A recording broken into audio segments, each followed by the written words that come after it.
Welcome, everyone. I am excited to be here with you, and I want you to feel good about what you're going to hear today, because what you're going to hear has helped some companies save hundreds of thousands of dollars in lost profits and revenue. And to some of you, it could mean millions of dollars in lost profits and revenue. Now, today's topic, accidents waiting to happen. 5 costly mistakes leaders make that kill profitability. Well, that is the message and purpose of my presentation today. And I believe in teaching people how to insulate their companies from risk and losses that cause their money to go up in flames. And I want to share some tips, tools, and insights with you that you can hopefully take back with you to the office and use here in the weeks and months to come. Now, I want to keep today interactive. I'll be asking you some questions along the way. Probably have you raise your hand. I promise I won't call you up. But figure the more you get out of something, the more you put into something, the more you'll get out of it. Now, I give this presentation a lot to leaders and managers within companies. And I guess by a quick show of hands, how many owners and managers, supervisors do we have here in the room? Quite a few? Okay, good. Well, for those of you who are not, I would invite you to kind of put your owner supervisor hat on and entrust you to take some of this information back with you to the office. Well, let's get directly into the heart and meat of our program and say that in a study that was done in February 2014 by Heart Research Institute, they said that 86% of American businesses today feel that the world is getting riskier. They interviewed 1,100 business owners from small, medium, and large companies to find out what was in their heads, their hearts, as risk concerns. And they aggregated the information into 7 major buckets. 3 of the top vote getters, you'll see there. Number 1 was people's concern over workers' comp liability. Claims are on the rise, and we're going to talk about that in today's program. Then you've got cyber liability. Who here hasn't had the touch of a computer virus at some point, or had your account hacked in some way? It's even happening to the big boys, the Sonys of the world, the Targets of the world. And it was reported that the cost of a cyber breach to the small business back in 2013 was $8,700. Just 1 year later, 2014, that number skyrocketed to over $21,000. And lastly, we cannot escape the huge impact and reach that our current administration has had on healthcare. Medical cost inflation is huge, and it's going in the wrong direction. Absolutely going in the wrong direction. But today I'm going to spend our time talking about something that I think is an American classic in business today. Talking about workers' comp administration and some procedural things that you can do to help your companies be more profitable. But I also want to pepper into today's conversation some synergies that relate to healthcare and workers' comp, because there absolutely is a synergy between both of them. Some of us have seen the tongue-in-cheek commercial, "Happy cows make happy cheese." I'm going to say a little bit different. Happy and healthy employees end up having fewer claims, less lawsuits, not costing your company as much money. Now, before we get too deep in the program, a little bit about me. I'm known as America's Risk Reduction Authority. As a professional, I've been in the insurance industry for over 30 years, as a claims adjuster, in loss control, and as a broker. And all of that has given me an excellent technical foundation for the consulting work that I do today. And about 5 years ago, I was teaching a class called Keys for Profitability in the New Economy. And in that, I was teaching cost containment strategies to companies to help them become more profitable. And because of the success that people were having over time, I had a number of people over time come up and say, "Hey, Rick, you ought to write a book on this stuff." So I did. In 2013 was published, Accidents Waiting to Happen, as Belinda mentioned, a book on best practices in workers' comp administration and protecting corporate profitability. I'm proud to say it actually went to number 1 in September of last year. Now, I say that not to impress you, but to impress upon you that I have an absolute passion and a philosophy in how I see my work. A philosophy that comes from not only my work, but comes from the greatest role model in my life. It was my dad. My dad was a family practice doctor, and his patients absolutely loved him because he had great bedside manner. He cared about his people. It was all about results, about doing the right thing. And he would always tell me as I was growing up, "Rick, make sure whatever you do in life, make sure you care about what you do and be helpful and relevant to the people that you serve." Well, that mentorship helped me evolve into the forensic risk consultant and broker that I am today. Now, if I share something with you today that resonates with you and you would like more information, I'll be more than happy to share that with you. Or you can engage with us today. That's free of charge to those in attendance that qualify to a strategy session, which is a very robust conversation letting you understand what your operational blind spots are that are costing your company money and how you find that out by a tool called Risk Score.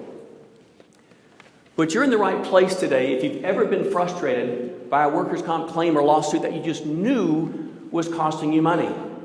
And many times you may have felt powerless to try to control them. Now, we all know that claims and lawsuits are a part of business, and you can't get away from it. And some of you have done your level best to try to control them, but maybe you've only had marginal success at best in trying to control them. You're in the right place if you're concerned with healthcare costs and compliance. Heaven knows the government has been moving the shells on us for quite some time, and they haven't stopped yet. And some of you are just so ready, so fed up with claims and lawsuits, and you'd like to be able to find predictable systems and ways that you can help control your costs. Now today, what we're going to learn is the financial impact that claims and lawsuits have on your bottom line and your top line. And we'll talk about how you can create sustainable growth, why some companies aren't creating sustainable growth, and what you can do to change that. We'll talk about the 5 mistakes companies make regarding claims and lawsuits. And lastly, we'll talk about how you can gain peace of mind by knowing what your blind spots are, the ones that are costing you money.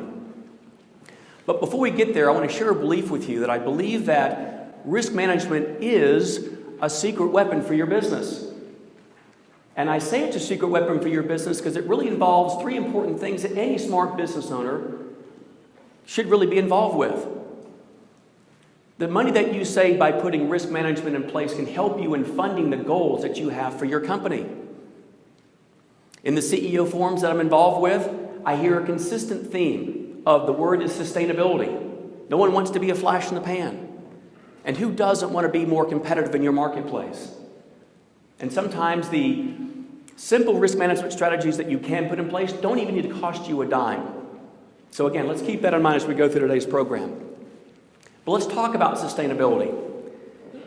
I find some companies never create sustainable growth because they never really fully embrace and understand the financial impact that claims and lawsuits have on their company, on their top line and their bottom line. And I've made it a habit to ask people when they've asked me to take care of them, is there something I could have shared with you that would have motivated you to do something for your company sooner? I had a guy named John just tell me flat out, if I really understood this, I would have done something sooner. And I find many people don't really embrace systems, and we're going to talk about systems later on. How many of us have waited or seen something that we should be doing within our companies over a 2 or 3 year period of time and we just don't get it done? How many of us have waited to put an alarm system in until after we've been robbed? Or put that safety program in until after OSHA has given us a fine? Again, it doesn't need to be that way. Well, in my business walk, I would ask, in doing forensic deep dives with companies and looking at their operational policies and procedures, I found that success and failure leaves clues. The people that we would review, that asked us to come in, we would look at the procedures that they had. And those who had good policies and procedures generally had less claims. And those who didn't have good policies and procedures had more claims. And I'm sure many of you here in the audience, you would love to know what the rules are. You just don't know what they are because no one's really helped you through that. And honestly, when you think about the impact that claims and lawsuits have on your company, they're extremely high. Just think of the emotional cost, the cost to you here in the room. It's frustrating to have to deal with attorneys and the insurance companies for that matter. And then you've got productivity losses. What needs to be said there other than the fact that if your people aren't working, you're losing money, right? And then you've got fraudulent cases. Let me see a show of hands. Who here has had a workers' comp claim that just really frustrated you? See a show of hands. Yeah, absolutely. Happens a lot. And then you've got mismanaged claims. And when guys say, don't get me started. Listen, insurance companies are very similar to you with respect to the fact that after the recession, many are still doing more with less people. And I still see claims adjusters who are handling way more caseloads than what they can handle. And things are falling through the cracks that cost employers money. And 9.9 times out of 10, employers really never understand that, the true cost. But let me share with you the story about Dave and Sandy. Ever had one of your employees give you that look of frustration, that look of despair? Well, again, this is a story about Dave. Dave was just getting in from a great weekend at the beach. About 9 o'clock in the morning, he's walking back to his office, and he has to go by Sandy's desk. And Sandy looks up and makes eye contact with him, and Sandy's got that look.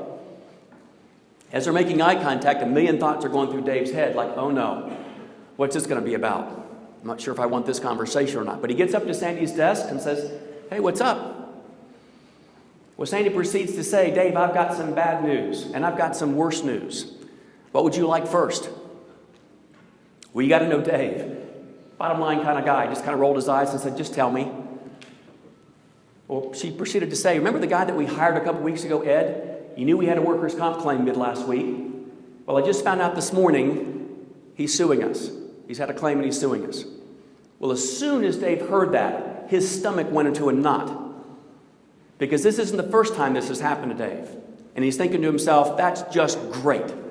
Here we go again. Someone else taking advantage of us, taking advantage of the system. And who wins in a situation like that?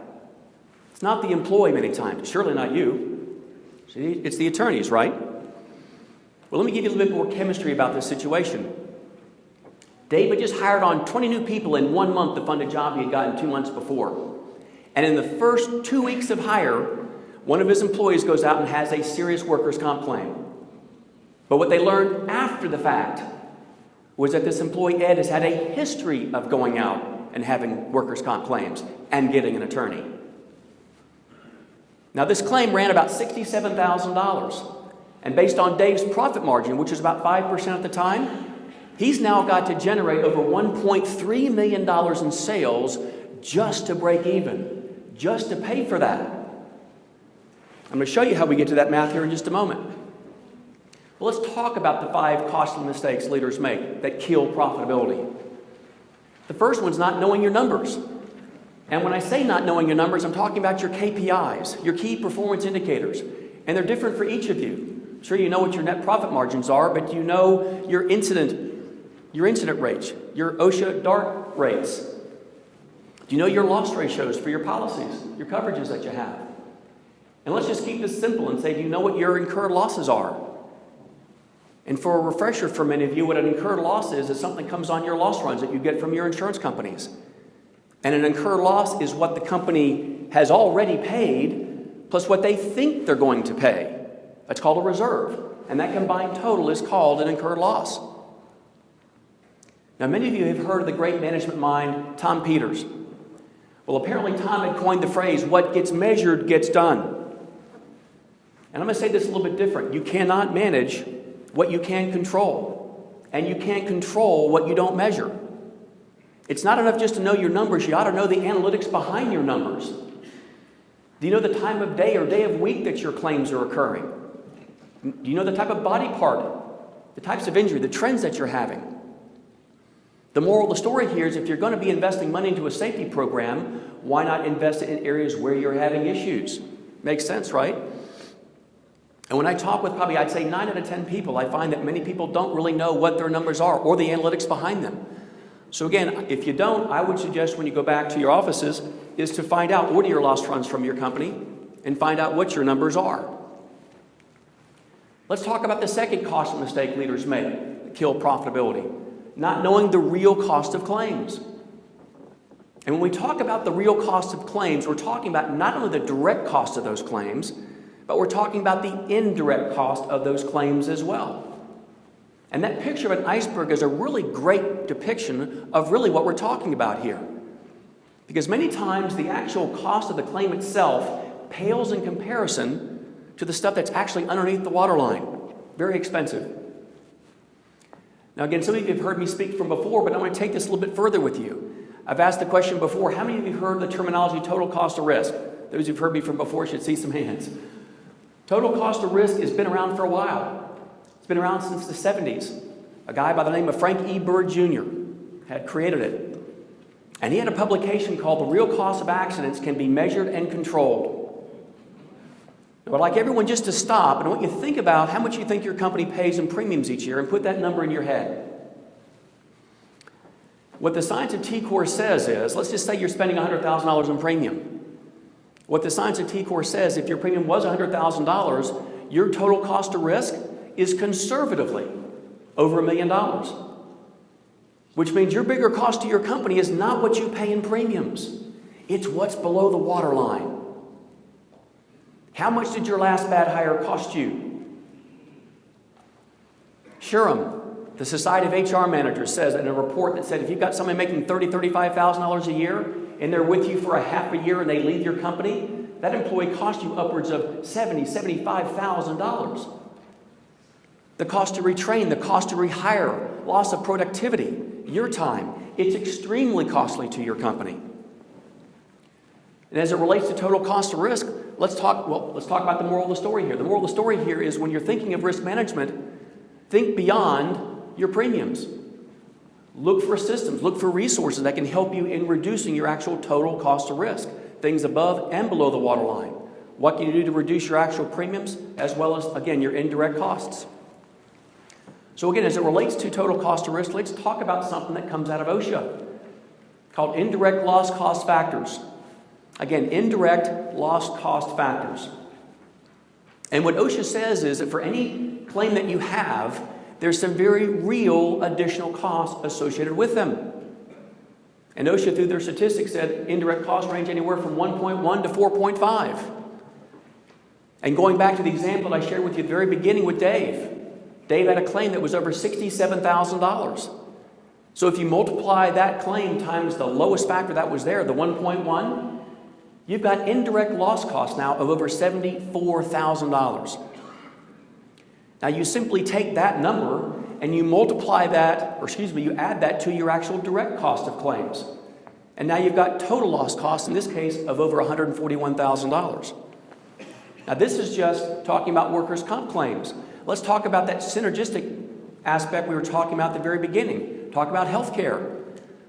There was a study done by Duke University by their medical center analysis. This was done back in 2012. 12,000 participants were involved in this. And they looked at those who were overweight and said that those who were overweight filed 2 times more workers' comp claims than their non-overweight counterparts. They had 7 times higher medical costs, and they actually filed 13 times more days off from work than their non-overweight counterparts. So how do you fix this? Moral of the story here is get your people healthy. Wellness programs are much different than they were even 2 and 3 years ago. And we'll talk about that later. But I wanted to share a tool with you here. Feel free to write that down. If you don't have it, I'll be more than happy to get it to you later. But this is a link to the Department of Labor. They give great explanations as to what indirect loss costs are. And there's a calculation tool. And I would suggest when you get back to your office is to get your loss runs that you order and have yourself or one of your people go through this to find out really what your indirect loss costs are. And I think you'll find it to be a pretty good eye-opening experience. So let me share with you the story about Mario. Mario is a company in North Florida. In 1 year had 8 claims totaling over $87,000. He had his $12,000 that he had to pay in deductibles, and the carrier paid the balance. And what was interesting was Mario figured out he had over $93,000 in additional soft costs. But what was interesting was Mario really wanted to understand the impact that his claims were having on his company. And he actually took the time to do this. Now, this is his math, not ours. And as you go down through that list, the list should make sense to you. Fortunately, in Mario's case, he only had $10,000 in legal fees. We typically see anywhere from 15 to 20. But he had loss of production, increased premiums. 2 of the 4 people that were involved in the accident, one left, one he fired. $6,800 in training costs just went out the door. He ended up having one of those V8 moments, realizing that the claims that he had, they really didn't need to happen. With a little bit of training, they really could have been avoided, saving his company really a ton of money in the process. So let me shift gears now, and let's talk about the impact that claims have on your sales, on your top line. Well, the first thing you've got to know as a company is really what's your net profit margin. And in Mario's case, it was 7%. So the math is really simple. If you take that 7% and you divide it into your total loss costs, he's now got to sell over $2.5 million worth of work just to pay for that. Again, big money, right? So let's put this in your world. $180,000 in profits. How many bids do you have to win? How many contracts do you have to win? And at what percentage rate in order to make $180,000 in profits? It's probably a lot, right? Let's talk about the third costly mistake leaders make that kill profitability. Not knowing your blind spots. There you are in your company going down the road of business in your red car, and that yellow car represents a lawsuit. Totally not in your field of view, totally blindsides you. That blue car represents a workers' comp claim that you know you got on the books, and it's starting to grow hair on it, as we call it. Really starting to get out of control. And on the healthcare side, many of you have heard the terminology of the Pareto's principle, the 80-20 rule. Have you heard of the 90-10 rule? In healthcare, pretty much says that approximately 10, maybe 15% of your employees are going to be the cause of your increases in healthcare costs. So how do you fix blind spots? Well, first find out and get assessments and find out where your blind spots are. But with healthcare, again, many times through medical assessments, many times your employees don't know they have issues. Neither do you, obviously. But that's how you find it. That's a start. Now again, from today, if I can get you to remember just two things, I'd like you to remember this from today. If you reduce your business risk as a company, you can and will increase your profitability as a company. But number two, know your blind spots. Know your blind spots. Larry Bossidy, Ram Charan, #1 New York best-selling authors, have a book called Execution. And in their book, they make the comment that too many business leaders today fool themselves into thinking that their businesses are well run. We've all heard this thing. Sometimes we don't know what we don't know, right? Well, from my perspective, blind spots cause claims. And from my perspective, claims are like getting mugged in an alley. And I believe in teaching people how not to get mugged. I believe in teaching people how not to use their insurance. How's that for a unique idea? But I want to share some trends with you right now. There was an article written back in 2010. At the time, I was wondering, was it going to come true? And it did. It was called Recession, Recovery, and Workers' Comp. And what the article said was, after every recession, two things have happened just like clockwork. It's happened today. Number one, people logically start to rehire again because there's more work. And thank goodness we are starting to see that. But number two, there's also been a spike in workers' comp claims. And that, my friends, just got validated for me in March of last year. I had an attorney friend give me a report from the JCC, the Justice Circuit Court, saying that there had been a 10-year downward trend in claims. That trend has now stopped and is now going the other way. And I'm concerned for some of you that are having claims because we know they're frustrating to have to go through. But their point is now is the time. Don't wait until your company gets into a feverish pitch of new business before you decide to start bolstering your company and getting your house in order with things that need to be done. Let me share a case study here with you. Case study of Tom, successful manufacturer, been in business for 20 years, hadn't had a claim in 10, and then this past December, boom, ends up with a claim that was actually unexpected, but was quite frankly very avoidable. So let's talk about some blind spots. What I'll call even anti-fraud tools. Who here, let me see a show of hands, who here is using medical health questionnaires and conditional offers of employment in your hiring process? This is very important. Let me see a show of hands. There you go. It's important, and here's why. Let me share with you the gentleman by the name of Andrew, case study here of Andrew. He needed back surgery 3 months before he was hired. And Tom's litmus test in the hiring process seemed to be, at the time, if you can fog a mirror, come on through. It wasn't literally like that, but that's what it seemed like. And what do you think happened to Andrew in the first 3 weeks of hire? Yeah, re-injured his back. His claim's running over $76,000. And based on Tom's profit margin, he's now going to sell over $2 million in work just to pay for that. So let me ask you this question. Who here has ever hired someone today and put them on the job the next day? Well, the moral of the story is we never want to hire someone today and put them on the job tomorrow. Here's why.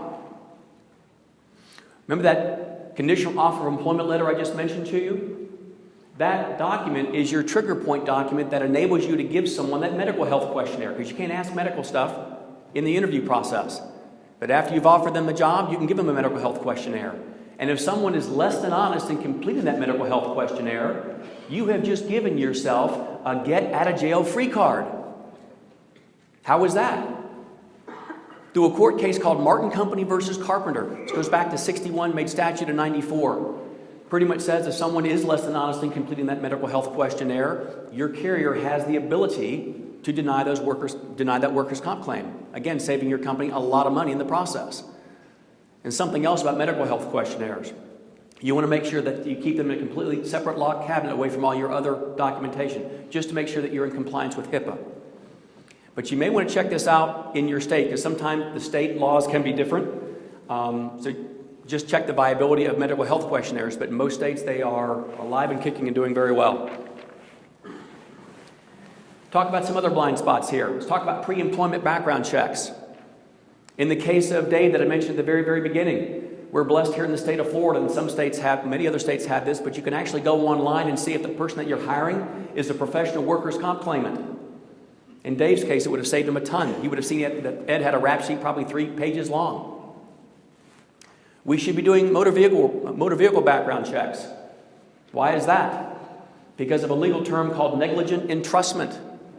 If you're not doing motor vehicle reports and someone gets involved in an accident and they're found that they have a DUI, the legal community is going to do an absolute tap dance on your head. They're going to eat your lunch. No, they'll eat you for lunch in the process. So make sure you're having those done. They should be free of charge from your agent or broker. Then there's character assessments. When I talk about character assessments, many times people will think of personality profiles, and they are a very good tool to use. I have a lot of clients that are doing that. But I'm talking about something that's actually becoming a little bit more popular today called integrity testing. It has a very scary, accurate way of determining these people who suffer from a condition called cognitive dissonance. What in the world is that? It's when someone's behaviors are not in alignment with what's in their head, their value structure. And it ferrets out those people who suffer from a propensity for drug use, for hostility. You can even check to see if they're faking, making sure that you're not hiring a worm in the apple. Again, something you may want to think about. All right, let's talk about the fourth common mistake leaders make, not having systems. There was a Dr. George Weathersby who apparently had coined the phrase that ordinary people can perform extraordinarily well when they have systems. Went on further to say that extraordinary people without systems really can't perform consistently. And when you think of risk management, don't just relish this off to your safety folks. It really should involve a lot of people on your team. And I use the football analogy because it really gives a good idea of really what we're talking about here. When you assemble your team on the field every day in business, risk management should be involved with many people. When the play starts, who's supposed to know where they're supposed to go when the play starts? Who is on your team is different for each of your companies. Some of you may have higher, lesser levels of management. There's the C-suite. But all the people that you see there on the right-hand side, administrators, supervisors, plant managers, all these folks should be involved in the risk management platform. So let's talk about risk score. Again, a system for uncovering blind spots. And when you think of risk score, think of it like a credit score, but for your business. If you've got a good high credit score, what does it do to your mortgage rates? Lowers your mortgage rates, right? Well, the same holds true in the insurance world. If you've got good policies and procedures in place, you're going to find yourself getting better programs and lesser insurance rates. But let me explain how this came about. In doing the research for my book, there clearly is a dynamic in the insurance industry that I bet exists in yours. There are a lot of people involved in workers' comp who don't talk to each other. You've got claims people, underwriters, loss control people. Then you've got the medical community, the legal community. And all these people are involved with it, but again, they never really collaborated. That was the basis of the book with best practices. We ended up with 31 different insurance companies, labor law attorneys and workers' comp attorneys. And we basically took the lids off of each of the silos and dumped everyone in the same silo to come up with what was best practices. We start off with maybe 200 different issues. Boil them down to 175, boil them down to 125, then to 100. Then we ultimately boil them down into what we call 76 points of light, what they consider to be best practices. And these best practices starts with actually how you hire and what you should be doing after you've offered someone a job. And then what you should be doing before and after a claim. We bring this closer to home, and some of you may have heard this. Who here has raised 16-year-olds in your household? I've had 3. God, pray for us, right? Pray for you. Or remember when your son or daughter turns 16, or when your son or daughter does turn 16, if you had proof they had a B+ average and gone through driver training school, they got a discount off their automobile insurance, right? Well, the same holds true again in the insurance world. If you've got proof that you've got good policies and procedures in place, you're going to find yourself qualifying for lesser rates, lesser premiums. And I'm going to share a case study with you. I'm going to read you 2 sentences from an email I got from a company called Zenith Insurance Company. Many of you probably have heard of Zenith. I'm just going to read you 2 sentences from this email from last year of a company who saved almost $50,000. Basically said, based on the insured's prior claims experience, we feel the original quote of $354,682 would be warranted. Upon request for reconsideration and reviewing the proactive work the insured has enacted, including facets of the risk score process and the capital investment for such, he ends it by saying, we have revised the renewal program down to $304,967. That premium differential was the $49,000 number. Needless to say, they were happy. And what a risk score really is, quite frankly, is a benchmark for those who, when they get started, they know where they are today, and they want to see their number rise. And that number rises every time you put more things in place. And again, most people like to see how they compare with their peer group. That's something else people like about the process. But I want to share with you very quickly a report that came out from Fortune magazine back in 2012. A survey from them said that 100% of companies in the Fortune 1000 all had risk assessments done, generally on an annual basis. And they all had systems in place for how they trained their folks and for how they dealt with claims and how they dealt with the interview process. And systems like risk score basically bring things down that normally are done by the big boys down into the small and middle market. So let's talk about the 5th costly mistake leaders make, not taking action. And this may be the easiest and or the hardest one of the bunch, simply because it may be easier just to stay with status quo.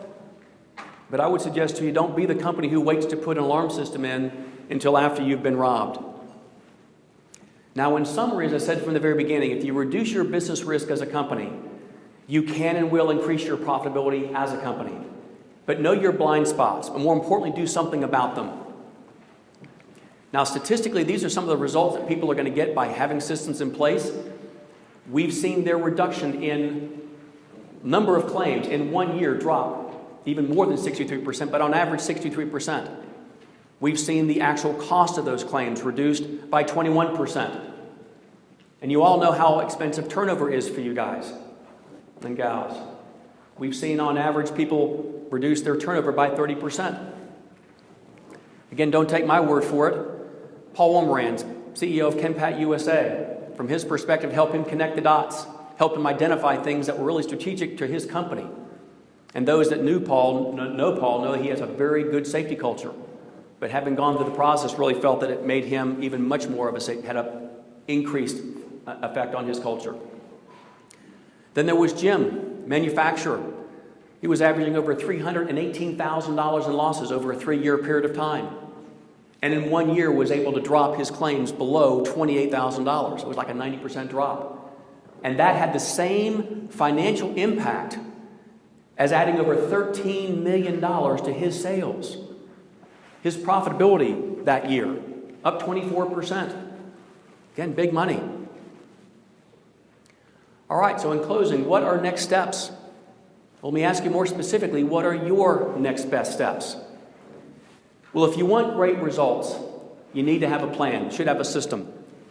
And a plan like Risk Score will help you achieve best-in-class standards and help you create more of a productive, profitable, and healthy work environment, company. And when you do that, you're going to find yourself qualifying for cheaper rates, better programs, better coverages. Now, earlier I promised you I would share with you how you can gain peace of mind by knowing what your blind spots are. And if you're interested, there's 2 ways that you can engage with us. You can get your risk score for workers' comp or your risk score for health care.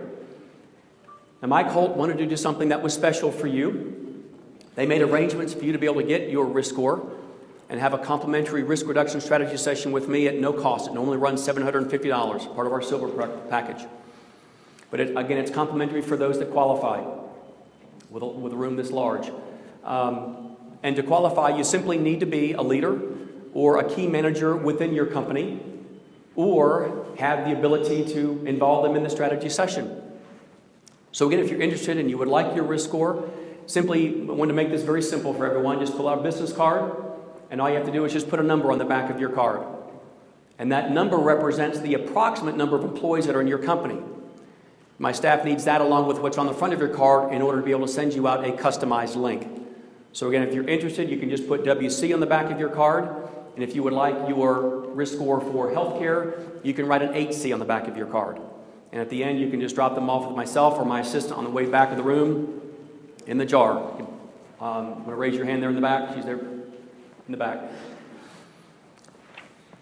What will happen next is my staff will send you out an email that will have a link to a calendar. You can simply book your time that's convenient for you. And once that's done, we'll make arrangements to be able to get your risk score. And your risk score will be, you'll get your results immediately.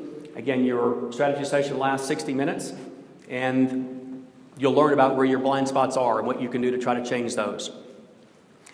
In closing, we all know that accidents are waiting to happen. Let's not have them happen on your watch. It's been an honor. It's been a pleasure to be here with you today. I'll be around to answer any questions that you have. Be safe in your travels back home. God bless. Take care.